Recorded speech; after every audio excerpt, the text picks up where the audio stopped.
Buenos días, yo soy el doctor Raúl Goyeneche, pertenezco al servicio de arritmias y marcapasos y síncope del Sanatorio San Jerónimo, del servicio de cardiología del Grupo San Jerónimo, y hoy vamos a estar charlando sobre el tema del monitoreo electrocardiográfico ambulatorio, comúnmente llamado Holter. La charla va a consistir de varias partes. Principalmente lo que vamos a charlar es cómo nació el Holter, a partir de qué experiencia empieza a aparecer en la práctica médica el Holter. Después lo que vamos a ver es cómo se coloca el equipo. Posteriormente vamos a ver cómo se hace un informe, qué tipos de monitoreos se utilizan en el momento. Y al final vamos a hacer una breve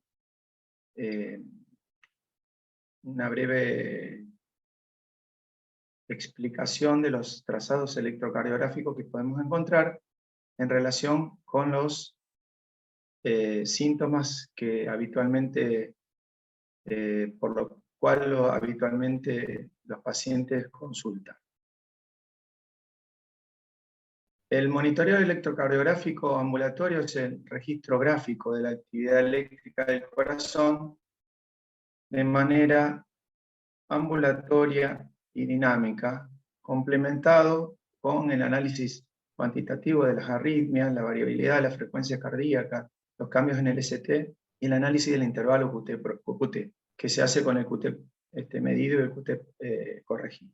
Se usa para evaluar síntomas habitualmente en la práctica clínica, generalmente como el síncope, las palpitaciones, el dolor precordial, la disnea, los mareos, y se trata de encontrar una correlación con los hallazgos de los síntomas con los hallazgos que podamos encontrar en el Holter. Es probable que pueda ocurrir que en ausencia de síntomas uno requiera un tiempo mayor de monitoreo. Y también suele ser utilizado como respuesta al tratamiento médico de diferentes tipos de arritmias o diferentes tipos de procedimientos. En relación a la reseña histórica, el Holter nace a partir de la inquietud del doctor Norman Holter, justamente por eso lleva su nombre, con el grupo de la Universidad de Los Ángeles, que en realidad estaban realizando un trabajo de biotelemetría, sobre todo en electroencefalograma. El doctor Holter por esa época manifestaba a un cardiólogo que tenía algunos síntomas como palpitaciones, y el cardiólogo le dijo que podía ser una arritmia. Y él se puso a pensar si de la manera que estaba trabajando esas arritmias se podían detectar de alguna manera. Y efectivamente fue así que crearon un equipo de telemetría muy poco sofisticado para aquella época, en el año 1948, que pesaba 40 kilos, y a partir de ahí se pudo hacer las primeras transmisiones de electrocardiograma a través vía telemétrica. Con el advenimiento de los transmisores, el equipo sufre una revolución importante y una modificación en cuanto al peso y al tamaño. Se logra reducir el peso y el tamaño y se logran registrar a través de cintas, justamente con el advenimiento en la época de los 60 de la compañía Delmar Avionics. En realidad estaba trabajando en investigaciones en la NASA. Esa compañía aporta los registros en un osciloscopio y a partir de ahí se empiezan la grabación y la lectura del Holter en los años 60. Con el advenimiento de la computación, el Holter también encuentra una evolución y a partir de ahí se hace mucho más fácil registrar con equipos más chicos, con tamaños más chicos. Lo importante para colocar un equipo de Holter sobre todo se basa en el registro. Tenemos que saber que el registro tiene que ser de muy buena calidad porque el registro tiene que ser dinámico, el paciente va a estar caminando, acostado, haciendo su actividad diaria, y lo importante es la colocación de los electrodos.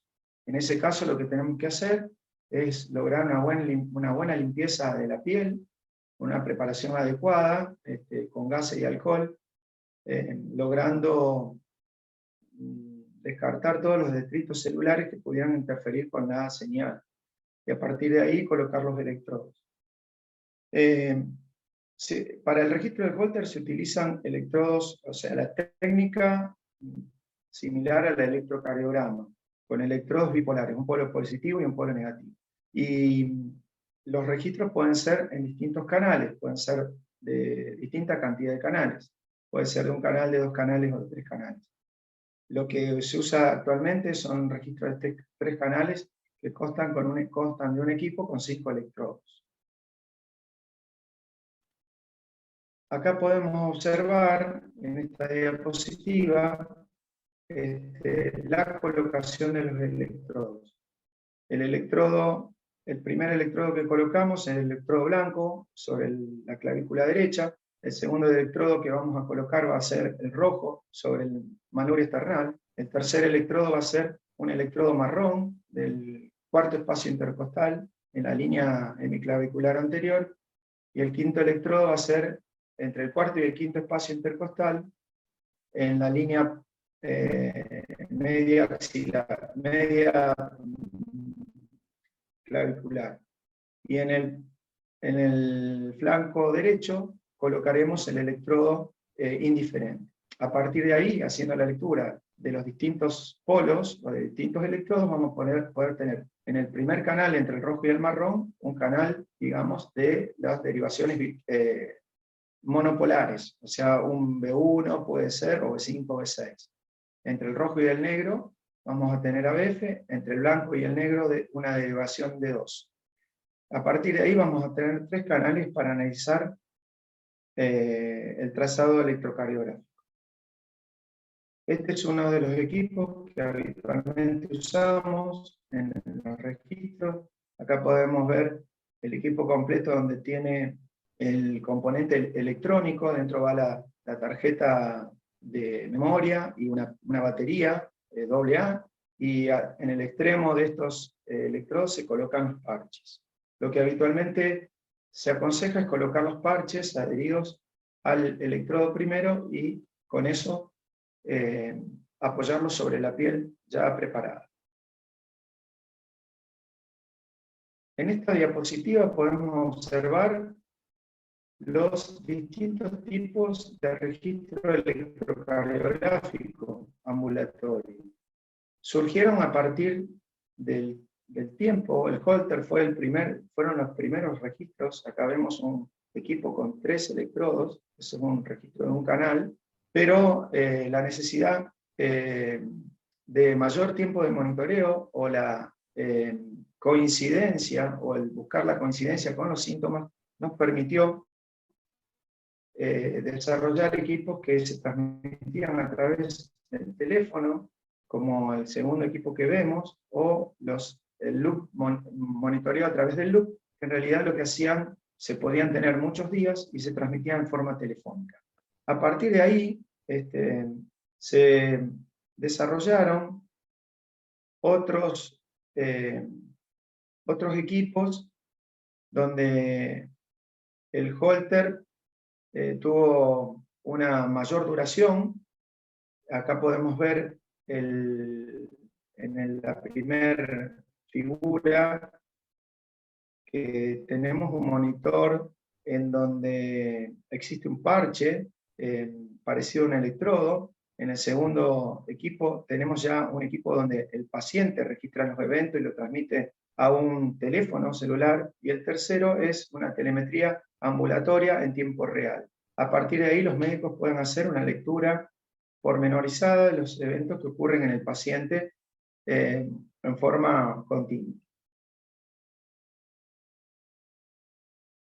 Acá podemos observar los distintos tipos de registros que podemos obtener a partir de 1 minuto, 24 o 48 horas, que es lo que usamos habitualmente en el Holter estándar, 3 a 7 días en otros equipos, que son muchas veces equipos más sofisticados, de 1 a 4 semanas, y el loop record, el implantable, que es como una especie de marcapaso, que es a partir hasta los 3 años se puede tener. Fíjense que acá cada uno de los equipos pueden tener distintas variedades de electrodos. Por ejemplo, el Holter de 24 a 48 horas puede tener hasta 2 electrodos. Podemos hacer una lectura muy parecida al electrocardiograma que obtenemos en el consultorio. El único electrodo construido y cerrado es el loop record. Ese equipo se implanta debajo de la piel y es utilizado bajo control con un equipo de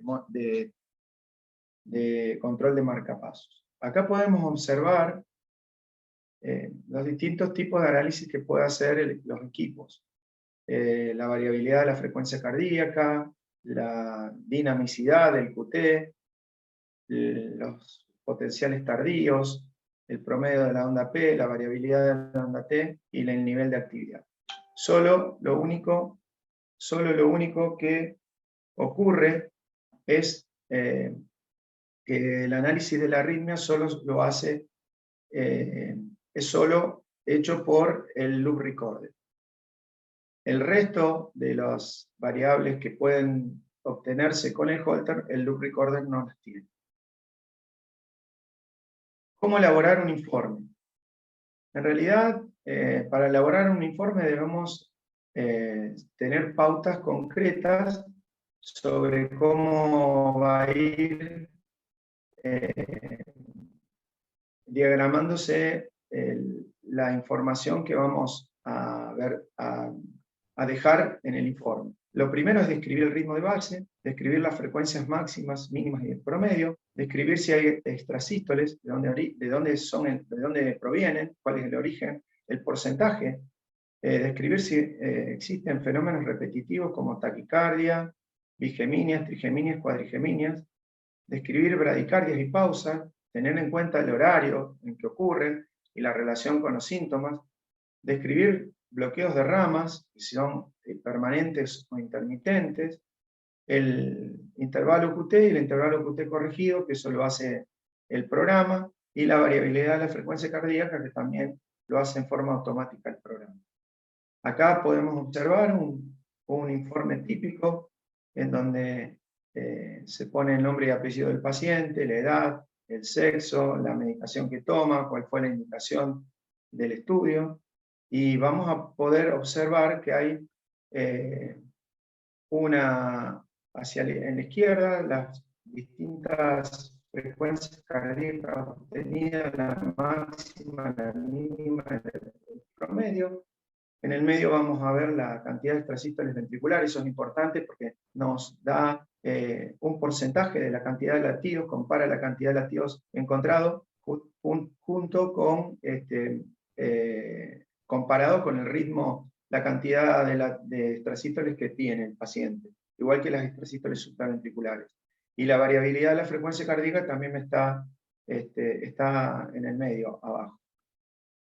La segunda hoja, que eso es importante también hacer la impresión tiene que ser completa de los registros que nosotros elegimos como tiras para hacer el informe, y aparte este tipo de hojas de registro en donde se puede ver la frecuencia cardíaca, la desviación del ST, las extrasístoles ventriculares, cómo se distribuyen a través del horario en las 24 horas, y las extrasístoles supraventriculares. Y abajo tenemos un gráfico en donde se cuantifican las extrasístoles supraventriculares y ventriculares. En este tercer gráfico también es muy parecido, en donde le dan mayor importancia al QT y al segmento ST. Bueno, la variabilidad de la frecuencia cardíaca, que es un dato importante que se obtiene del registro de Holter, se muestran las diferentes variables y las más importantes son el SDNN y el BNN50. Estas indican el incremento o decremento del tono del sistema nervioso autónomo, simpático o vagal. Los valores bajos de la PNN50 están a favor del incremento del tono simpático. Y el SDNN menor a 75 indica la pérdida moderada de la variabilidad de la frecuencia cardíaca, y si es menor a 50, una severa alteración y un marcador de desarrollo autonómico cardíaco que puede promover muchas veces en casos de miocardiopatías, por ejemplo, isquémico-nefrótica, ser un factor de riesgo de muerte súbita. Ese análisis lo hace el equipo automáticamente.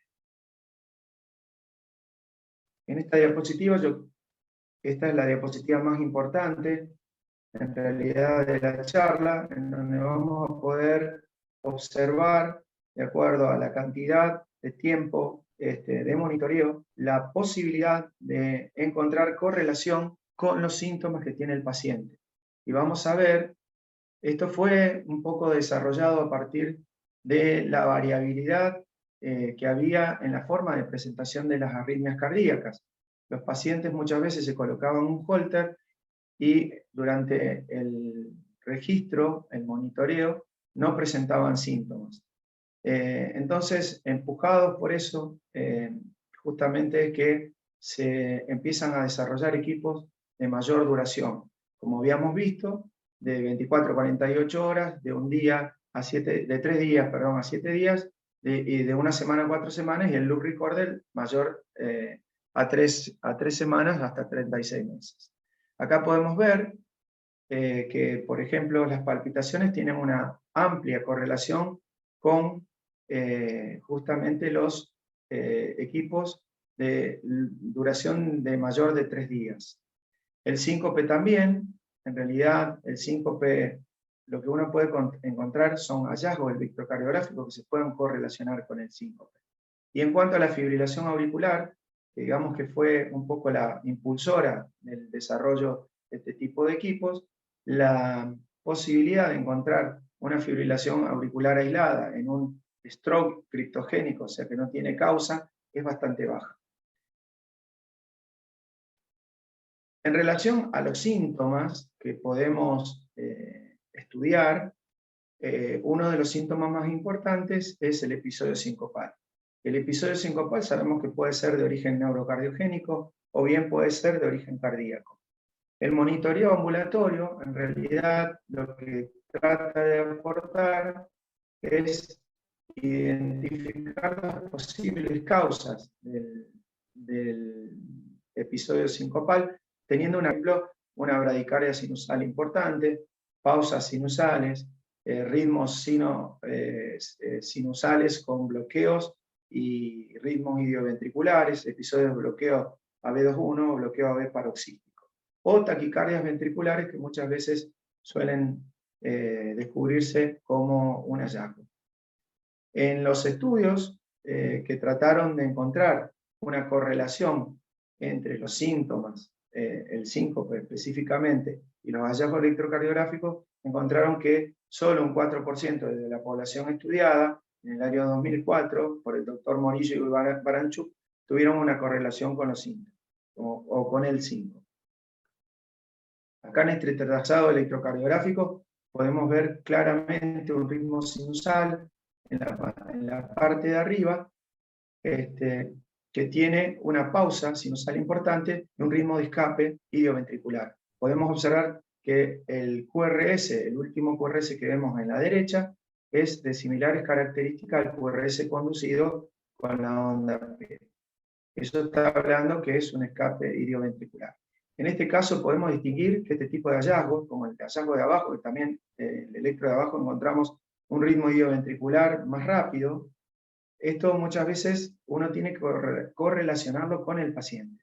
En el caso de arriba podría ser un paciente por el tipo de alteraciones morfológicas del electrocardiograma, podría corresponder a un paciente de edad avanzada con cardiopatía estructural y que puede llegar a tener episodios de pausas sinusales como relación clara con el episodio sincopal. En la parte de abajo podría corresponder a un paciente joven en donde este tipo de hallazgos suelen no ser de importancia porque es muy común encontrar paros inusuales en personas, sobre todo entrenadas, que hacen deporte, y en gente joven. Acá podemos observar en el siguiente slide también episodios de pausas sinusales o bloqueos sinoauriculares. En el primero es un bloqueo sinoauricular 2-1. Vamos a ver que en la pausa que encontramos en el medio del trazado es el doble del PP registrado previamente. Y en el registro inferior lo que encontramos es una pausa sinusal importante, cercana a los 3 segundos, que nos da una muy buena información en caso de encontrarla, porque las pausas mayores a 3 segundos sintomáticas es una indicación clase 1A de marcapaso definitivo. Ahí podemos ver cómo hay un escape de ritmo isquiano con un QRS muy parecido y después retoma el ritmo sinusal normal. Acá podemos observar en este registro un electrocardiograma en donde podemos ver un bloqueo AB de segundo grado de tipo 1 con secuencia de Wenckebach. A partir de ahí vamos a ir midiendo los intervalos PR y vamos a observar que el PR se va a ir prolongando con un acortamiento del RR hasta el bloqueo de la onda P que genera la pausa. En el registro del Holter inferior encontramos una P bloqueada en el medio del registro, que lo observamos acá. Eso puede corresponder a un bloqueo AB2-1. En relación a las palpitaciones son la indicación más frecuente para adquirir un monitoreo electrocardiográfico ambulatorio. Debe existir una clara relación con la clínica del paciente. Lo que tenemos que hacer una buena anamnesis para saber que el paciente tiene síntomas al menos diarios. Aumenta la probabilidad de los hallazgos la presencia de cardiopatía estructural y los antecedentes de muerte súbita familiar o arritmias. Eso en realidad son datos importantes que surgen a través de la historia clínica del paciente, y con esos datos uno puede tener una mayor precisión de encontrar hallazgos que puedan correlacionarse con las palpitaciones. Es valioso también para el control posterior, cuando ya uno ha hecho el diagnóstico de la arritmia y le da un tratamiento farmacológico o realiza una ablación por radiofrecuencia. El Holter de 24 o 48 horas puede darnos información acerca de cómo ha resultado el tratamiento. Y cuando los eventos son diarios, en realidad el Holter de 24 horas es útil, y cuando los eventos son aislados, lo que uno tiende a irse al otro extremo de la curva, hacia los registradores de eventos o loop recorder. En este caso, en relación a las palpitaciones, observamos en el trazado de arriba un electrocardiograma en donde podemos observar un QRS ensanchado con un segmento PR disminuido. En este caso es un registro electrocardiográfico de un paciente con síndrome de Wolff-Parkinson-White, que tiene un episodio de taquicardia auricular que tiene cierta irregularidad. Esto pasa en morfologías de QRS por la alternancia de la conducción por vía del nódulo AB o por vía de la vía anómala. En el registro inferior podemos también observar una taquicardia auricular con máxima expresión de la vía anómala que tiene el paciente. En estos registros también podemos observar, tanto ya en pacientes con distintos grados de cardiopatía y de avanzada edad, un episodio de aleteo auricular, que también es frecuente encontrarlo, que revierte a ritmo sinusal y en realidad revierte con una pausa muy poco prolongada, no significativa. En este caso estaría hablando de una reversión a ritmo sinusal sin pausa importante. No sería lo que habitualmente describimos como síndrome de taquicardia bradicardia. El síndrome de taquicardia bradicardia es la presencia de taquicardias supraventriculares, sobre todo aleteo y fibrilación auricular o taquicardia auricular, y posterior a ello en la reversión, si lo podemos hallar en el Holter, una pausa importante, cercana a los 3 segundos. Eso estaría hablando de una enfermedad severa del nódulo sinusal y una indicación de marcapasos. En la parte inferior observamos un trazado electrocardiográfico de fibrilación auricular. Es importante tener en cuenta que cuando uno hace el análisis de los registros electrocardiográficos en el Holter, tiene que detallar la hora de comienzo de la arritmia y la hora del final de la arritmia, porque eso establece la duración y la importancia que tiene para tomar como conducta la anticoagulación del paciente. En el siguiente trazado podemos observar la aparición de una taquicardia supraventricular que ensancha el QRS y lo vuelve a angostar, con distintos ciclos. Acá podemos ver, esto es característico de las vías anómalas. Los ciclos que comienzan con taquicardias supraventriculares, con QRS angosto, pueden muchas veces tener conducción anterior a través de la vía, enlentecer el circuito y tener este tipo de morfologías parecidas a las taquicardias ventriculares. En los años 80 también se trató de relacionar los síntomas de la cardiopatía isquémica con los hallazgos en el electrocardiograma en el Holter, en los registros electrocardiográficos menores, o sea, de 0,5 milímetros durante la presencia de síntomas compatibles con isquemia. Esto tenía una sensibilidad y una especificidad bastante alta para hacer diagnóstico de lo que se llama isquemia silente. El valor de Holter en las miocardiopatías, en las arritmias asociadas a las miocardiopatías, en realidad podríamos decir que hay dos grupos.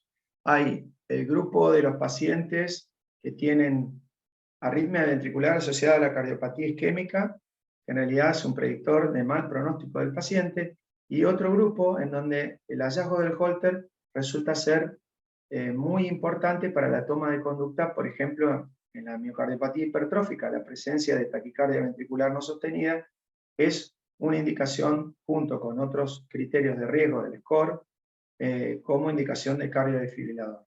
Acá podemos observar que la presencia de taquicardias no sostenidas en el síndrome coronario sin supra-ST incrementa el riesgo de muerte súbita anual, igual que la presencia de taquicardia no sostenida en pacientes con fracción de eyección reducida, y con la ayuda del estudio electrofisiológico podrían ayudar a la indicación de un cardiodefibrilador. Esos hallazgos fueron obtenidos a través del estudio MAST en los años 90.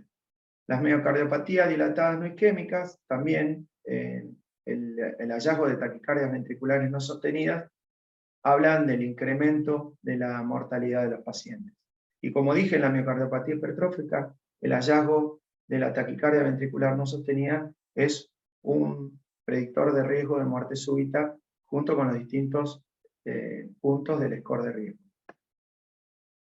En la miocardiopatía ritmogénica, o lo que se llamaba antiguamente displasia ritmogénica del ventrículo derecho, encontramos que podemos tener hallazgos importantes en el Holter, sobre todo si el monitoreo es de 12 canales, observando lo que podría ser una taquicardia ventricular monomorfa sostenida o taquicardias no sostenidas, con imagen de bloqueo de rama izquierda y eje superior, que sería un criterio mayor de riesgo, de estratificación de riesgo y de diagnóstico de la miocardiopatía ritmogénica. O taquicardia tracto de salida del ventrículo derecho con eje inferior o indeterminado.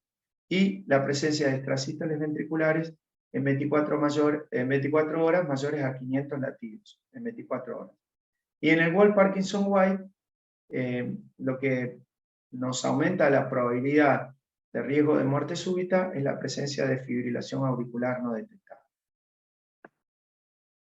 En este trazado electrocardiográfico podemos observar extrasístoles ventriculares frecuentes, con intervalos de acoplamiento muy parecidos uno entre otro, un intervalo de acoplamiento fijo y una presencia de una taquicardia ventricular no sostenida de 3 latidos. Esto, inclusive abajo podemos ver una tira de electrocardiograma más larga que representa la cantidad también de extrasístoles que tiene el paciente, que es muy frecuente. En este registro podemos observar una taquicardia monomorfa sostenida. Tenemos que tener en cuenta que el criterio de la taquicardia ventricular monomorfa sostenida es mayor a 25, el diagnóstico se hace cuando la taquicardia es mayor a 25 latidos, dura más de 30 segundos o provoca deterioro hemodinámico. El estudio Holter también va a servir para distintos tipos de alteraciones de los canales tanto sódicos como potásicos, que se llaman canalopatías. Son enfermedades genéticas sin cardiopatía estructural, en realidad determinadas como enfermedades eléctricas primarias. En ello vamos a encontrar que puede ser el QT largo, el QT corto, el síndrome de Brugada, el síndrome de repolarización precoz o temprana, la taquicardia ventricular catecolaminérgica y la fibrilación ventricular idiopática. En este caso, el Holter va a tener importancia en los hallazgos electrocardiográficos. Acá tenemos que el QT prolongado tiene distintas expresiones fenotípicas electrocardiográficas, como podemos observar de acuerdo al tipo de canal que esté afectado. En los dos primeros está afectado el canal de potasio y en el tercero, en el tipo 3, el canal de sodio. Ahí podemos observar una variante de la morfología del intervalo QT diferente a las dos de arriba. En este caso, podemos observar un electrocardiograma, a este caso es de 12 derivaciones, también lo podemos ver en el registro Holter, es un QT corto, cuando el QT mide menos de 320 milisegundos. Esto también, así como el QT prolongado puede generar taquicardias ventriculares polimórficas, el QT acortado también puede generar taquicardias polimórficas con el riesgo de muerte súbita.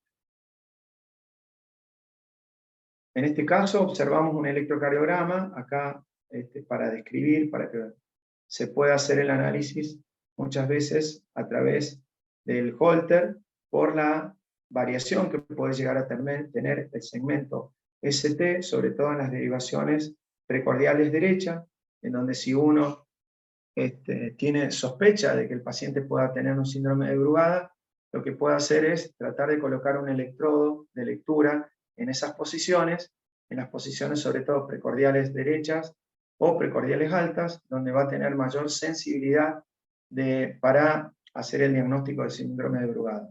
El síndrome de Brugada es una expresión de una alteración electrocardiográfica de una enfermedad de los canales sódicos que generan riesgo de muerte súbita, sobre todo en episodios sincopales nocturnos. Acá podemos observar cómo en el electrocardiograma se presenta con una elevación del segmento ST en las derivaciones B1 y B2. El síndrome de repolarización precoz es un síndrome descrito a partir de los hallazgos de pacientes con muerte súbita sin causa aparente, tampoco de canalopatías, y a través de registros electrocardiográficos ambulatorios se han podido obtener imágenes como la que vemos en el vértice del triángulo, una onda J o la onda de Osborn, que en realidad provoca un desbalance entre los periodos refractarios del epicardio y el endocardio del ventrículo derecho y que provoca una taquicardia ventricular polimorfa y genera fibrilación ventricular. En este caso podemos observar en un registro de un canal, cuando el paciente hace ejercicio, la aparición de una taquicardia ventricular catecolaminérgica, que es bidireccional. Fíjense cómo los complejos tienen distintas polaridades positivas y negativas que alternan hasta el episodio de recuperación donde revierte la taquicardia ventricular. Este es un síndrome de altísimo riesgo de muerte súbita y los pacientes con estos hallazgos van a implante de un cardiodefibrilador. En este registro de 3 canales podemos observar lo que comúnmente llamamos torsión de punta. Es también una taquicardia ventricular que gira alrededor de un eje eléctrico y que provoca la posibilidad de generar fibrilación ventricular. Esta taquicardia ventricular polimorfa está asociada al QT prolongado. Y por último, llegando casi al final de la charla, lo que podemos también obtener registro de los pacientes que son portadores de marcapasos. Acá podemos observar en este registro, en el registro superior, una imagen de un holter de 2 canales, en donde podemos observar las ondas P sensadas por el marcapaso y ondas P estimuladas por el marcapaso, y lo que podemos observar al final de la tira es una falla de captura ventricular con un ritmo de escape idioventricular. Esto a nosotros es de suma utilidad, sobre todo en pacientes que tienen falla de los electrodos, en etapas sobre todo precoces del implante, o en etapas tardías cuando el electrodo sufre algún daño o sufre algún aumento del umbral de captura. Y en el registro de abajo también podemos observar fallas de captura de un marcapaso monocameral.